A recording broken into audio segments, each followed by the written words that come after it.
자, 안녕하세요. 오늘도 영화계를 들어주시는 여러분들께 감사드립니다. 오늘도 제 왼편의 명주와 예, 악당 이명주입니다. 반갑습니다. 예.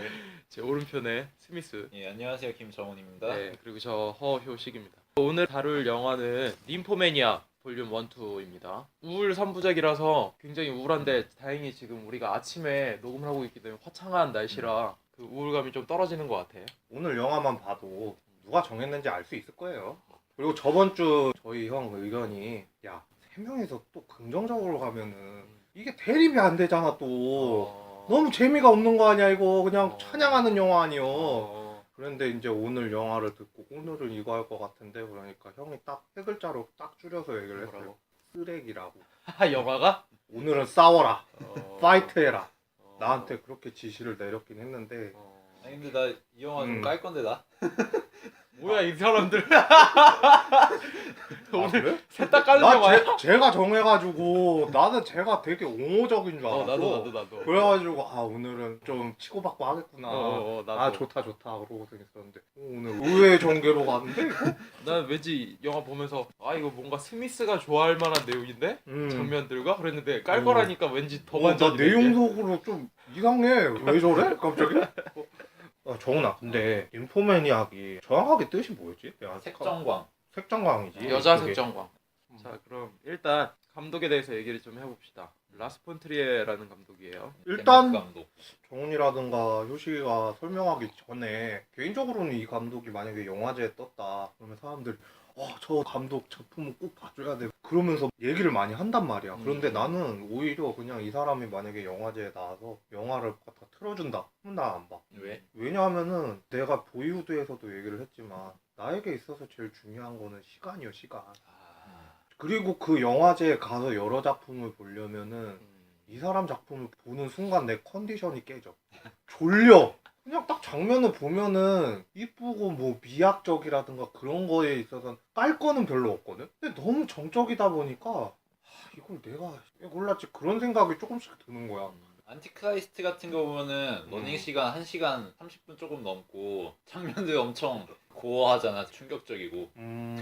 그런 거는 아니더라도 잠을 잘 수가 없는데 그걸 보면은. 그러니까 내가 어. 라스 폰 트리에 본 거 작품이 딱 기억나는 게 딱 세 작품 있어. 보그빌, 어둠 속의 댄서랑 그리고 멜랑콜리아. 근데 개인적으로는 멜랑콜리아를 좋게 봤는데 우울 3부작 중에서 근데 딱 보는 순간에 다 느껴지잖아. 그냥 딱 지겨워 일단. 그게 너무 커. 나에게 있어서는 뜻은 뭔지 다 알아. 이해는 하겠어. 저 사람이 표현하고자 하는 게 그런 거구나. 딱 그러고서 딱 봤는데 그냥 혼자서 좀 여유 있을 때 보면은 괜찮은데 영화제 같은 데서 보긴 힘들다. 빡빡한 스케줄 속에 보기에는 무리가 있지 않느냐 그런 생각이 좀 취향 들어. 차이가 있으니까. 이 감독은 되게 어렸을 때부터 카메라를 잡았어요. 9살, 10살 이때 잡아가지고 만든 영화가 있는데 지금 인터넷에 뭐 무료로 다 돼 있어서 그때는 뭐 영화라고 보기에는 습작 같은 느낌인데 나도 보지는 못했는데 평이 되게 좋더라고. 그리고 뭐 대학교에 대해서 대학교가 왜 필요하냐, 우리가 공부하는 그 체계는 잘못되었다 막 이런 식으로 비판도 하고 학교 갔다가 뭐 반자퇴, 반퇴학 뭐 이런 식으로 나온 적도 있고 어렸을 때부터 영화를 찍는 신동? 이 감독을 보통 한국에서는 이렇게 얘기하지. 덴마크의 김기덕. 여자들도 되게 싫어하고 작품 색채 이런 거 보면은 꼭 비슷한 점만 있는 건 아니지만 좀 비슷하게 느껴지는 게 좀 있잖아. 매우 비슷하지. 그리고 오늘 작품 세계에서도 보면 알 수 있는데 여자가 싫어한다고 그랬잖아. 근데 여자들 봐야 돼. 왜? 딱 그렇거든. 우리나라 특색상도 나는 우리나라 여자들이 좀 봐야 된다고 봐. 그리고 항상 스토리는 막장으로 치닫지. 일단 덴마크 감독이고 도그마 선언을 했어요. 도그마 선언이라는 거는 이제 이 감독이 선언한 영화를 만드는 원칙들, 이걸 10개명으로 딱 정리를 한 건데 되게 좀 장황하긴 해. 요지는 간단히 이거지. 상업영화적인 요소를 다 배격하고 작가주의적으로 영화를 만들겠다 뭐 이런 요지인데 근데 실제로 이걸 거의 지키진 못했어. 107이라는 영화에서는 도그마 선언에서 자기가 천명한 원칙에 따라서 이 영화를 만드는데 뭐 대표적으로 필름 규격은 35mm, 장르 영화는 안 만들고 카메라는 항상 핸드헬드, 삼각대에 얹지 않고 손으로 잡고서 촬영을 하고 뭐 이런 등등등 뭐 이런 요소를 해서 이제 영화를 촬영한 게 107일인데 그 이후로는 몇 가지는 포기를 하지. 워낙 빡빡한 원칙이니까. 근데 아무튼 그거를 포기를 했든 뭐 어쨌든 간에 이런 걸 일단 선언한 거 자체가 자기 색깔이 굉장히 강한 거지. 우리나라 작품으로는 시문화가 나왔던 인터뷰가 음. 도그마 선언에 부합하는 작품이라고 하더라고요. 그러면은 전 작품들을 좀 보면 어느 정도 성격을 알 수 있을 것 같은데 나 같은 경우에는 이 사람 작품을 본 게 일단 어둠 속의 댄서 아까 명주가 얘기했던 거 그리고 가장 이 사람 작품 중에 유명한 건 이제 도그빌이겠지. 그리고 우울 3부작, 안티크라이스트, 멜랑콜리아, ним포매니악 이렇게가 3연작인데 이 정도가 좀 대표적이지 않을까 싶고. 어둠 속의 댄서 같은 경우에는 수작이지 거의. 그래? 내가 봤을 때는 그냥 아. 수작인데 옛날에 초콜릿이란 영화랑 뭐 그런 거 근데 풍경이라든가 그런 게 조금 여성성이라든가 그런 거를 좀 잘 나타내준 것 같아서 개인적으로는 조금 오래돼서 내가 기억이 가물가물하긴 한데 도그빌 같은 경우에는 거의 센세이션이었지 그때 당시에는. 내가 잡지책을 좋아하고 잡지책 읽고 있었는데 특이하게 이제 촬영 기법을 해서 유명해진 거거든. 그러니까 한 공간에 그치. 하얀색으로만 그냥 이곳이 어디다 이곳이 어디다 그렇게만 해놓고 촬영을 해놓은 거야.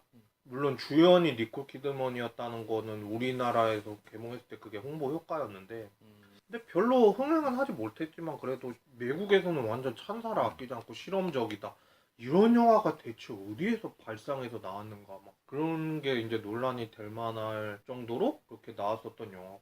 마지막으로 멜랑콜리아 같은 경우에는 스파이더맨 이제 진짜 원조격 토비 맥과이어랑 나왔었던 거기에 여주인공 커스틴 던스트가 나오면서 그때 전까지만 해도 좀 얘가 연기력 논란이 되게 많았었나 봐 미국에서는. 그런데 멜랑콜리아랑 마리 앙뚜아네트 찍으면서 그래도 연기력에 대한 그런 찬사 같은 거를 좀 받았다고 그래. 우울증을 앓던 이제 그 여자가 멜랑콜리아라는 행성이 이제 지구와 뭐 충돌하기 직전에 뭐 그러니까 그런 거에 대해서 뭐 부딪힐 거야 막 그러면서 극심한 우울증에 불안감 증세까지 보이면서 막 그렇게 했던 연기가 좀 어느 정도 먹혀들었다고 봤는데 나는 개인적으로는 이 감독 중에 제일 내 뇌리에 꽂힌 거는 멜랑콜리아였지.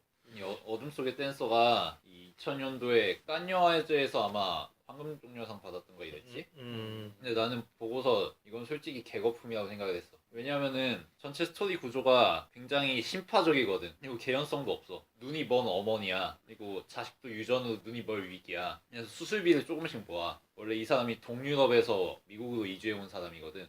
그 이주 노동자지? 그러니까 돈 벌어봤자 얼마 안 되는 거고 한 푼 두 푼 벌어가지고 어떻게든 수술비 마련하려고.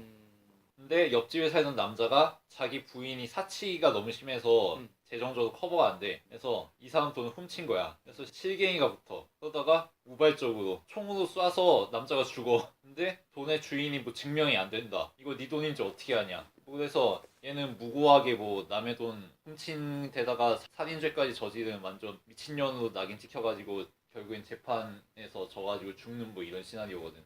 뭐야 이게? 근데 이거 세세하게 따져보면은 법정에서 뭐 진술하는 것도 그렇고 법정 공방이 이루어지는 것도 그렇고 완전 개판이야. 이거는 실제로 법원에서 이렇게 심리가 되었으면은 절대 이거는 사형이 안 내려질 이런 사안이거든. 그리고 그 작품 자체가 계속 뮤지컬 형식으로 가거든. 막 사건이 진행되면서 뮤지컬이 계속 반복되고 막 이래. 근데 그 뮤지컬 퀄리티가 물론 이제 배우의 연기나 발성이나 이런 노래 그치. 부르는 이런 거는 좋아하고 근데 연출이 이게 정말 저예산 영화 티가 난단 말이야. 너무 좀 허접해. 연기 같은 것도 방금 전에 내가 총 쏴가지고 살해되고 뭐 이런 얘기 했잖아. 근데 그게 영화적이지가 않고 전혀 연극적이야. 그냥 뭐 교회 어디서 꽁차하는 뭐 이런 수준이야. 서로 막 이렇게 하다가 총 쏴서 빡 죽고 아 아파 막 이래. 뭐 이런 걸 보고 무슨 명작이라고 하는 거야 라는 생각을 했어. 딱 그게 있어. 깐느 같은 데에서는 억압받는 동유럽 이 이미지를 너무 좋아해. 이 사람들의 뭐 아픔, 애환, 뭐 고통, 사회 문제 이런 거를 다루면 항상 플러스 알파를 준단 말이야. 근데 얘가 미국에 와서 고생하면서 애 키우다가 사회의 부조리에 휘말려가지고 억울하게 죽는다. 이거 너무 심파적인 요소야. 이거는 진짜 상을 타려고 작심하고서 감정에 호소한다는 느낌을 너무 많이 받았어. 그래서 어둠 속의 댄서를 처음 접했을 때 이 새끼는 전형적인 허세 감독이다 라는 생각했거든. 도그빌을 보고선 좀 생각이 바뀌었지. 도그빌은 정말 재밌게 봤거든. 그리고 이제 안티크라이스트나 멜랑콜리아도 재밌게 본 편이고 나쁘게 생각하진 않는데 그럼에도 불구하고 난 이 감독에 대해서 약간은 아쉬움이 있는 게 이 감독의 테마는 딱 그거야. 달콤한 인생에서 황정민의 대사. 나의 호구 조수로 봤구만. 인생은 고통이야 이러잖아. 근데 딱 그런 테마란 말이야 이 감독의 테마는.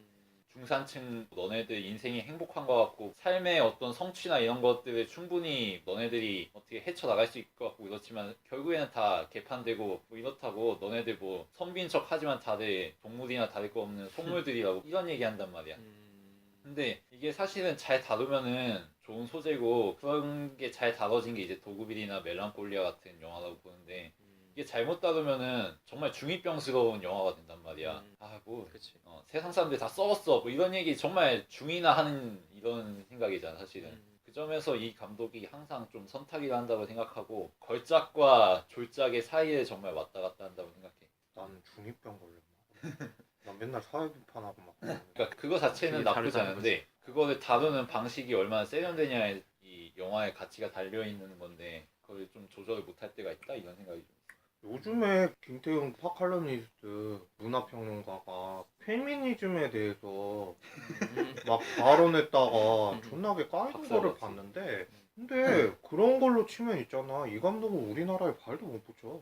오늘 하는 작품만 봐도 그래. 우리나라에서는 완전 폐쇄적이기 때문에 우리나라로 치면 거의 한 X등급 정도는 줘야 되는 그런 영화긴 한데 무조건 잘라야 상영을 할 수 있잖아. 그러니까 그렇게 잘라야지 사형을 안 할 자르면 수가 사형 있는 못하지, 건데 물론 어둠 속의 댄서나 뭐 멜랑콜리아나 지금 우리가 얘기한 것에 대해서 파격적이고 그런 요소들도 있긴 한데 근데 앞서서 얘기를 했듯이 미학적인 게 촬영을 핸드헬드를 한다는 거는 그 사람의 자연스러움이라든가 생동감을 주기 위해서 많이 하거든. 근데 이 감독 같은 경우에는 그런 거를 살리고자 한 이유가 그래도 좀 자연스러움을 보여주려고 그렇게 노력을 해서 그렇게 나온 것 같아. 그런 거에 있어서는 그 사람의 선택이라고 생각을 하고 도급일만 봐도 알 수 있듯이 나는 고등학교 19살 돼서 처음 봤는데 도급일을 이해 안 됐어. 그냥 보면서도 이게 왜 19세고 왜 이렇게 받아야 되지? 그 생각을 했거든. 물론 파격적이라든가 그런 것 때문에 저것 때문에 그런가? 그렇게 이제 생각은 했지만 나중에 이제 훗날에 와서 2000년대 후반 정도 돼서 보니까 저때 당시에는 저 촬영 기법이라든가 저게 정말 파격적이었구나 그런 생각을 많이 들게끔은 했지. 그러니까 내용적인 것보다도 그러니까 좀 촬영이라든가 그러니까 장면 장면에 이제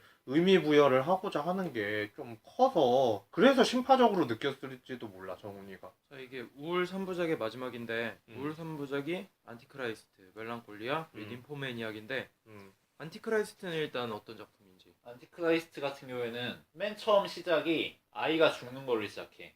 그리고 부모는 섹스를 하고 있어. 부모가 섹스를 하고 있는 동안에 아이가 침대에서 나와가지고 창문 위에서 놀다가 떨어져 죽어. 그리고서 초상을 치르고 둘이 완전 멘붕된 상태에서 여행을 떠나. 아내가 갖고 있는 두려움 이런 거를 치료한다고 해가지고 이제 둘이 같이 가거든. 근데 거기서 이제 일들이 생겨.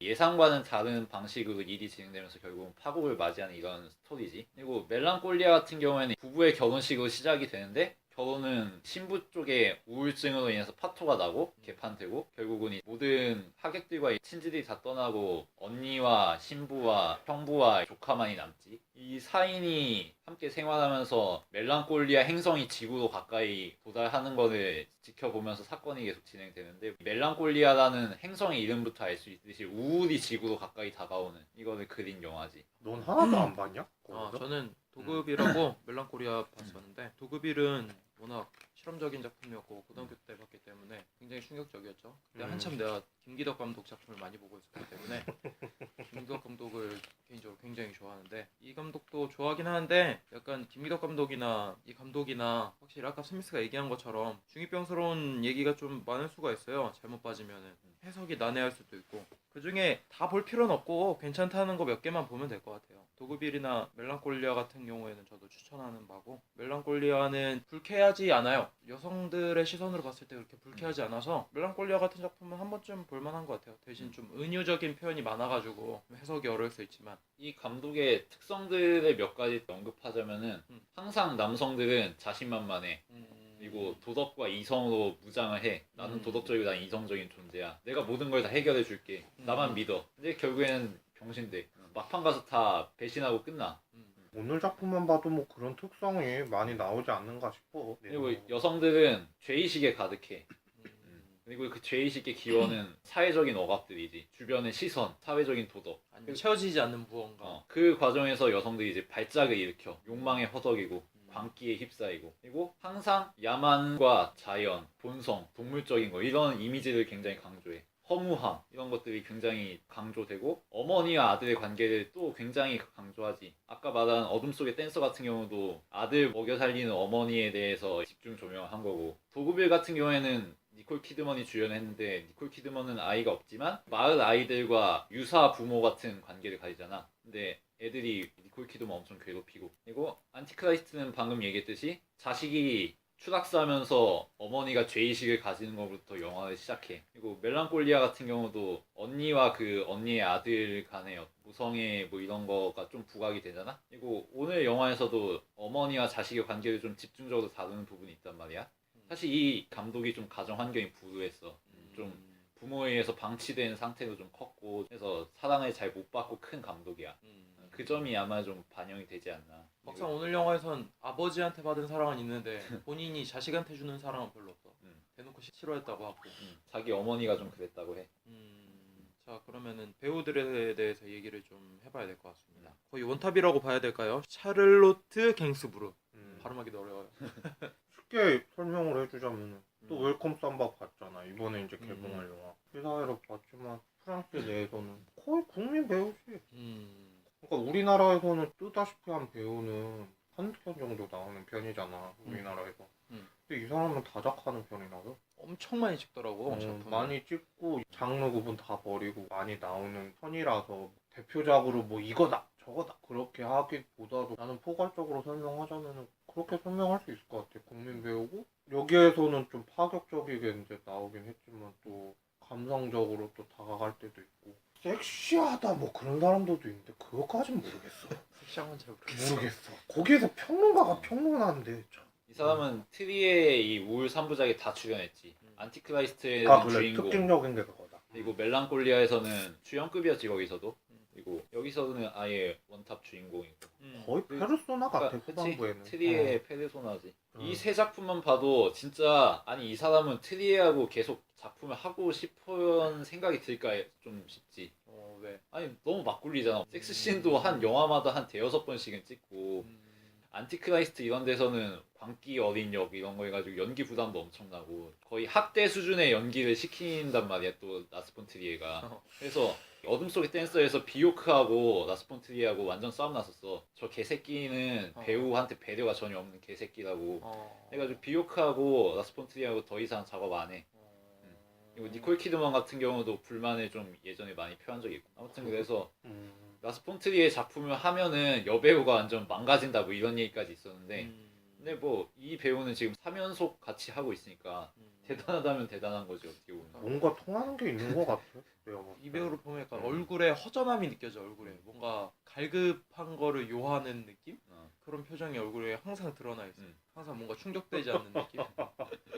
모르겠어. 그냥 얼굴만 봐도 나는 우울한 것 같아. 그 다음에 남자 배우로는 샤이아 라보프. 트랜스포머로 유명하죠? 물론 트랜스포머로 이제 유명세를 날리기 시작했는데 얘가 이제 3편 딱 찍고 난 뒤에 아 난 더 이상은 이건 안 출연하겠다.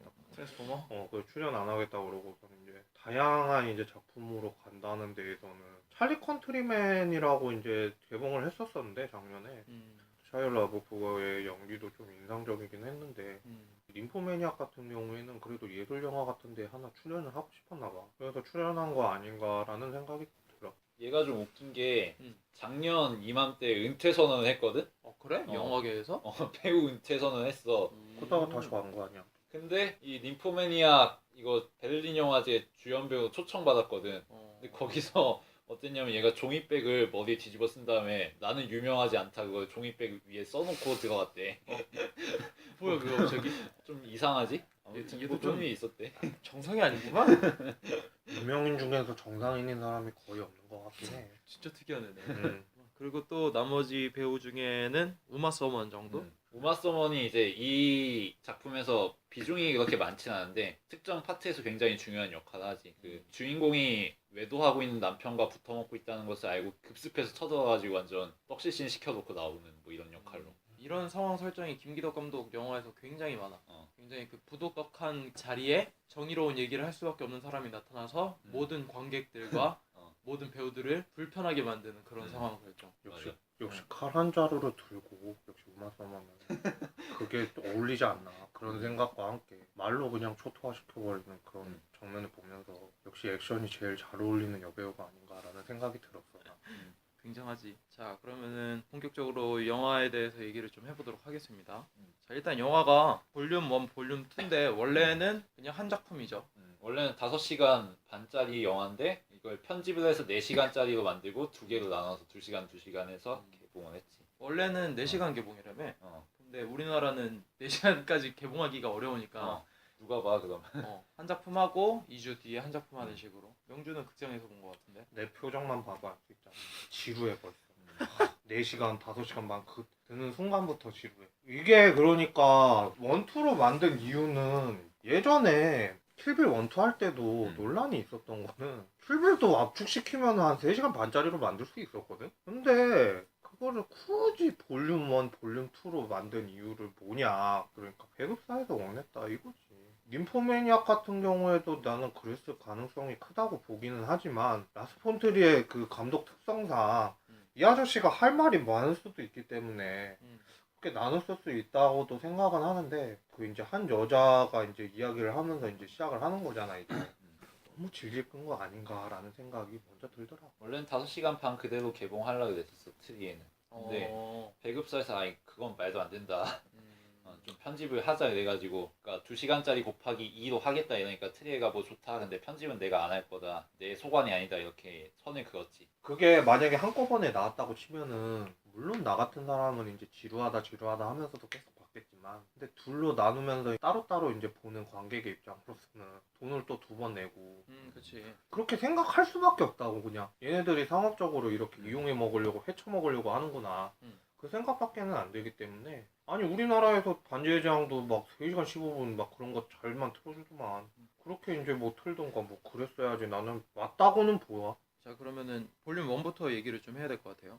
발단 같은 경우에 처음에 어떤 남자가 길가에 쓰러져 있는 여자를 발견해가지고 자기 집에 데려오는 이걸로 시작하지. 그래서 사연을 들어보는 이런 식으로 영화가 전개가 되는데 그 영화의 전개를 대략 8가지 테마를 가지고 장이 분할돼서 여자 인물의 인생 역정을 얘기하는 식으로 이제 영화가 전개가 되는 이런 작품이지. 일단 이 영화는 성적인 묘사가 거의 극한까지 나오죠. 영화에서 보여줄 수 있는 야동이라고 볼 수 있을 정도의 수위가 많기 때문에 여성의 성기까지는 나오지 않지만은 남성의 성기까지는 다 나오죠. 여성기도 나오긴 나와. 하도 나는 영화제 가서 그런 거를 많이 보다 보니까 그런지 몰라 왠지 무덤덤해. 봐도 아니 이건 뭐야? 봐도 누가 보면 맨날 보는 줄 알겠네. 영화제 가서 보니까 영화제 가서 그래서 얘가 짧은 걸 많이 보는 거구나. 영화제에서 많이 보려고 다른 거. 누가 보면 불량 중년인 줄 알겠네. 불량 중년이야? 아니 그냥 보면서 아니 이제 의도치 않게 이제 19세를 딱 선택을 해서 딱 봤는데 뭐 그럼 의도치 않게 선택 안 하면 되겠네 19세를. 아, 그래? 아니 근데 그때 시간에 재밌는 게 그런 거밖에 없어. 재밌는 게 그런 거. 그런 거밖에 없어. 딱 보면서. 다른 걸 재밌어하라고. 야, 오늘 이런 나 거 재밌어. 재밌어하고. 그런데 또 매몰 당하는 애니메이션 거야? 이런 것도 많이 야. 나오는 걸로 아는데. 그러니까. 귀엽고 막 산뜻하고 이런 거. 맞아. 귀엽고 산뜻한 거는 됐다 얘기하다. 왠지 명주 포니 좋아할 것 같지 않아? 어? 포니? 그게 뭐야? 포니 몰라? 몰라. 아 이놈, 포니도 몰라. 뭐 어쨌든 간에 뭐 그거 보면서 그냥 이거 봐도 프랑스 영화가 그렇구나. 물론 덴마크 출신 감독이긴 하지만 프랑스 같잖아 그치, 거의. 그치. 예술 영화처럼. 그치. 그렇게 나오기 때문에 이제 이 여자가 이제 처음에 나오는 거 보면은 이제 얘기하는 것만 들어도 알 수 있는 거는 성적 그런 거에 좀 집착을 하고 좀 그런 걸로 나오잖아. 아 또 이제 라스폰트리에가 시작을 했구나. 초반부터 이제 보면서 그 생각이 들게 되지. 좀 장면마다 이제 효식이가 얘기한 것처럼 그런 게 나오니까 그렇게 들게 되더라고 초반부에는. 아 나 영화제 얘기 잘못했다가 완전 매장당하네 그냥. 아. 자, 그럼 처음부터 챕터 1까지 좀 얘기를 해주시죠. 전반적인 줄거리 얘기하면 이제 이 여자가 남자와 대화를 나누면서 인생 역정을 쭉 이야기하는데 처음에 어릴 때부터 좀 성욕이 범상치 않았던 이런 근데 사춘기가 되고 이제 성장을 하면서 색정광적인 그런 그 본능이 발동돼가지고 자기 친구하고 같이 남자 사냥에 열을 올리기도 하고 친구들하고 사랑은 허상이고 섹스만이 유일한 가치다 이런 식의 모임도 결성하기도 하고 근데 결국에는 얘도 피할 수 없이 사랑에 빠지지 제롬이라는 남자 이 제롬이라는 남자는 자기가 어렸을 때 첫사랑이기도 하고 첫 경험을 하게 해준 남자인데 그 첫 경험은 굉장히 안 좋은 기억으로 남아있지 그런 제롬과의 썸씽도 가져가면서 여러 많은 남자들과 동시다발적인 섹스를 하기도 하고 이러는데 그 과정에서 된통 깨지기도 하고 그리고 아버지의 죽음 속에서 성욕밖에 느끼지 못한 자신을 뭐 자책하기도 하고 여러 가지 죄의식에 억눌린 청년기를 보내지 그러다가 제롬과 섹스의 절정의 순간에 갑자기 불감증이 되어버려 맞아. 그러면서 얘의 인생은 지옥이 되어버리지 본능은 충만한데 섹스를 하면 전혀 느낄 수가 없어 완전 망한 거지 이러면 그래서 그런 식으로 방황을 하면서 치료 모임 이런 데도 나가고 SM 플레이도 해보고 이러지만 별 소용이 없지 그리고 사채업 이런 거에 종사하기도 하고 그런 식으로 인생에서 갈피를 잡지 못하고 방황을 하다가 자기가 맡아서 기르던 소녀와 그리고 자신이 예전에 사랑하던 제롬과 삼각관계에 빠지게 되고 이 둘의 관계에 대해서 질투를 느껴가지고 살인을 하기 위해서 총을 갖고 갔다가 총이 발사가 안 돼가지고 오히려 폭행을 당해서 길에 널브러져 있는 거를 남자 주인공이 주워와가지고 영화가 시작되는 이런 구조지 결국은 이 영화의 주제라든가 소재는 그러니까 성적 소수자지 섹스에 중독적인 증세를 보일 수밖에 없는 색정광적인 본능을 타고난 여성이 주어져 있고 이 여성이 사회와 어떤 관계를 이루어 나가면서 살아가느냐 그리고 적나라하게 중간에 얘기하지 사회도 저를 용인할 수 없었고 저도 사회와 관계 맺고 싶지 않았다고 그런 식의 어떤 주제를 적나라하게 얘기하면서 작품이 끝까지 진행이 되는 자, 얘기를 쭉 들었으니까 첫 챕터부터 관련돼서 얘기를 좀 해주시죠. 이 완전한 사냥꾼이라는 첫 챕터를 시작하는데 이제 완전한 사냥꾼이라는 거는 얘가 성장기에 남자 사냥을 하던 행각을 얘기하는 거지. 근데 이게 나는 좀 재밌다고 생각을 한 게 얘가 남자 사냥을 한 얘기를 여자 주인공이 하니까 남자 주인공이 그걸 가만히 들으면서 낚시하고 비유를 하잖아. 맞아. 낚시질을 하다 보면 물고기들이 하는 행태하고 비슷하다고 뭐 이러면서 그 얘기를 하기 전에 그 시상이라고 해야 되나? 그런 떠오르주는 그 감이 낚시 그걸 보면서 이제 여자 주인공이 얘기할 게 있다고 그거에 대해서 그렇게 시작을 하지. 난 그런 것들 굉장히 좀 센스 있다고 봤거든. 좀 드립치고는 꽤 재미가 있다. 이 식상하지 않다. ним포매니악을 본 많은 사람들이 얘기하는 건 트리에가 정말 유머 감각이 없기로 유명한 감독인데 실제로 유머 감각이 너무 없어가지고 깐느에서 유머 좀 치겠다고 나치 드립했다가 완전히 나치 바로 이렇게 몰려가지고 깐느로부터 출입금지 명령 받고 지금 이미지가 완전 개망이 돼 있는 상태인데 그리고 예전에 노르웨이에서 총기 난사해가지고 60여 명의 노동당 청년 당원들이 한 명의 살인마에게 살해당한 이런 사건이 있었잖아. 그때 그 살인마가 난 라스 폰 트리에 감독의 작품을 보고 너무 깊은 감명을 받아서 이런 일을 저질렀다고 이랬거든. 완전 지금 이미지가 개망인 상태인 거야 얘는. 근데 유머 못해가지고 이미지 망쳤던 이런 트리에가 이 영화에서는 꽤 유머러스하지 않았나. 그걸 잘 보여준 게 낚시 드립이었고 그리고 난 피보나치 수요도 좀 웃겼어. 그러니까 이 여주인공이 제롬과 첫 경험을 하면서 제롬이 자기를 굉장히 폭력적인 방식으로 다뤘다고 섹스를 하면서 딱 피보나치 수혈 방식으로 사정을 하고 끝냈다고 막 이러면서 첫 경험은 완전 개쓰레기 같은 경험이었다고 막 이렇게 얘기를 하잖아. 난 여기서 피보나치 수혈 같은 거를 들먹이는 거 자체가 너무 웃겼어. 2+5였나? 뭐 3+5. 3+5. 너무 묘사를 적나라하게 하면 19금 방송이 되어버리겠지만. 근데 19구로 지금 가고 있어 나 때문에 지금 아까 전에 니네들이 나를 몰아세우는 바람에 19세로 가고 있어. 그렇진 않아. 이 나쁜 사람들아. 나 오늘도 악당이야. 나쁜 놈들.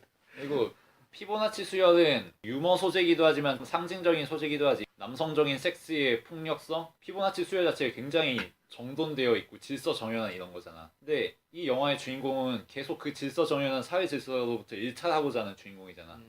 이게 상징적으로 좀 잘 표현이 된 것 같아. 예, 일단 정훈이의 논리적인 이야기 잘 들어봤고요. 저 같은 경우에는 간단하게 얘기 드릴게요. 좀 외적으로 얘기를 하자면은 극장에 이제 연인들이 들어갔다가 초반 부분을 보고 거의 다 빠져나왔다고 해요. 처음서부터 세게 팡팡팡 나가는 편이라 가지고 그런 묘사에 대해서 피보나치인가 파보나치인가 그걸 얘기를 하면서도 유머를 느꼈다고 그러는데 난 보면서 뭐 그게 무슨 완벽한 숫자래? 이상적인 숫자래? 뭐 하는 짓인가? 그러고서 이제 쳐다보다가 그냥 우리가 이제 남자 셋만 있어서 그렇긴 한데 남자애들끼리 모여도 여자 이야기 하듯이 여자애들도 모이면 남자 이야기 할 거 아니야. 그러니까 결국에는 그런 생각에서 나도 그런 게 좀 있었고, 개인적으로 봤을 때는 여자의 그 생각에 물론 성적 불감증이라는 걸 이제 당하기 전까지는 작품들이 계속 진화해 오는 것 같기는 해. 진화를 해갖고 오긴 한데 나는 도저히 이해할 수 없는 진화가 돼버린 거지. 어느 정도 그 감독의 입장으로서는 좀 이게 자기로서는 좀 이상적이었다고 생각을 하나 봐. 근데 나는 도저히 좀 이해가 조금 안 되는 부분도 많지 않았나라는 생각. 나는 맨 처음 인트로부터 시작할 때부터 뭔가 그 야한 기운이 느껴졌어. 뭔가 그 막 물 흐르는 거부터 음악이 갑자기 팍 나오는 거부터 그치. 여자가 이게 다쳐갖고 누워있고 그것까지 뭔가 이게 전혀 야할 만한 거리가 아닌데 뭔가 야한 오묘한 그런 기운이 느껴졌고 그리고 내가 영화 보면서 내용을 잘 못 맞추는 편에 속하는 사람 중 한 명인데 난 이 첫 시작 보고 결말을 이미 알았어. 아, 저 남자가 괜히 저 여자한테 얘기를 듣고 싶어 하는 게 아닐 거다 라는 생각을 이미 했고 그 여자의 그냥 순순히 따라가는 행동을 봤을 때 뭐 똑같지 결국 그거를 이미 처음부터 알았기 때문에 좀 끝에 반전이 그렇게 크게 막 충격적이진 않았고 그리고 그 생각이 들었어. 그 우리나라의 몽정기라는 작품이 있잖아. 남자애들이 철봉에 매달려갖고 막 비비는 장면 있잖아. 여기서 그런- 밧줄 나오지. 어, 그러니까 밧줄에 올라가가지고 몸 밧줄 비비는 나오기 이거. 전에 이제 여자애들 두 명이서 화장실에서 물 틀어놓고 막 이렇게 수영하듯이 막 바닥에 막 기는 장면 있잖아. 그거나 몽정기에서 나오는 남자애들 그거나 다를 바가 없는데 문제는 그거지. 남자애들은 대놓고 운동장에서 그것도 코미디긴 하지만 이게 이미 다 열려 있는 거지. 시각이. 남자애들 뭐 저런 경험 있지, 다 저럴 수 있지라는 생각과 여자애들이 여자애들이 저래? 바닥에 물 틀어놓고 저렇게 막 수영하듯이 저렇게 해? 라는 그 장면. 밧줄도 사실 모습이 다 나오잖아. 밧줄이 흔들리는 것만 나오지. 그런 거를 봤을 때 이제 남성과 여성의 그 사회적인 성에 대한 시각이, 그러니까 성을 즐기고자 하는 쾌락의 시각이 확실히 다르구나라는 생각이 들었지. 마지막 엔딩에서 남자 주인공이 아예 얘기를 하지. 당신이 남자였으면은 별일 없었을 거다. 당신 행복하게 잘 살았을 거다. 죄의식 가질 일이 아니다. 뭐 이렇게 얘기를 하잖아. 계속해서 그게 주제의식이라고까지 얘기하긴 뭐하지만 굉장히 큰 요소로 작용하지 영화에 있어서. 그리고 나는 유머러스한 요소가 되게 많았다고 생각하는데 악마의 음 하면서 뭐 여자애들이 나체들 하는 거에 저렇게 쓰고 있어. 유머 코드가 틀려. 근데 나는 유치하다고 생각을 했는데 얘가 뭐 나치즘이라고 까였어 때문에 그걸 오히려 영화에 집어넣은 거니까 그거는 김기덕이랑 매우 비슷해. 김기덕의 빈집이라는 작품을 보면은 이승연이 위안부 누드를 찍고 바로 까였어. 그래서 거의 매장당하다시피 했는데 빈집이라는 작품이 갑자기 나왔네. 근데 빈집이라는 작품에서 대놓고 위안부 누드는 아니지만 누드 작품집 같은 걸 영화 내에서 보여줘. 그러니까 사회를 반영하면서 영화 속에 포함을 시키거든. 김기덕도 그때 당시에 뭔갈로 까여서 근데 그거를 대놓고 영화 내에서 부각시키면서 얘기를 했었거든.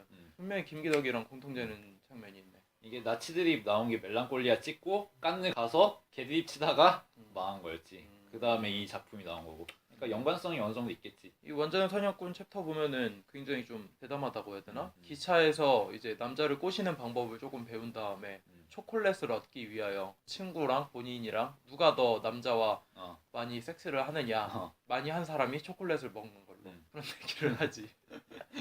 그리고 또 뭐 그게 이번 챕터하고 계속 연결이 되잖아. 그 남자 주인공이 뭐 빵하고 케이크 포크 주니까 빵하고 케이크 포크 같이 쓰는 거는 남자답지 못한 거라고. 그 케이크가 아니라 그 뭐지? 무슨 빵? 누갈라. 페스츄리 같은 빵인데 그거를 케이크 포크하고 같이 쓰는 거는 남자답지 못한 거라고. 제롬 그 새끼도 그랬다고 막 이런 얘기 하잖아. 근데 그러면서 나오는 요소들이 난 되게 웃겼어. 막 주차하면서도 막 각도 이런 거 나오잖아. 변의 길이가 그려져 어떻게 있지. 그쪽에 이제 그런 화면상으로는 것도 그렇고. 그려져 있고. 그리고 그 챕터에서 막 크고 검은 자지들의 나라 이러면서 얘가 지금까지 섹스해온 남자들의 성기 모양을 하나하나 다 보여주잖아. 굉장히 빠른 속도로. 맞아. 음악은 굉장히 웅장한 음악 나오고. 아니 난 거기서 되게 빵 터졌었어. 그러면서 이 표피들의 길이가 화성까지 왕복할 거다 막 이런 얘기 하잖아. 그런 거에 있어서는 정말 유머 코드가 나랑은 다시 한번 얘기하지만 정말 틀리구나. 그래? 안 웃겨 나? 이게? 나 아무것도 안 웃기던데. 그냥 아무것도 안 웃기고 그냥 보면서 이 여자의 세계가 참 상상력에 있어서는 뭐 사회 추종을 불허한다? 난 그 표현이 딱 맞는 것 같아. 그냥 보면서도 라스 폰 트리에가 도대체 이제 여자를 갖다가 또 어떻게 골탕 먹이려고 저렇게 만들었나 그 생각이 좀 들긴 해. 그렇게 기차에서 막 그런 사냥도 하고 그러다가 직업을 구해야 돼서 그 그치. 상황에 우연히 구해진 직업이 제롬이 있던 데잖아. 제롬이 있던 사무실이었던 거지. 거기서 이제 제롬과 만나게 되면서 벌어지는 에피소드. 그거는 2부에서 다루도록 하겠습니다.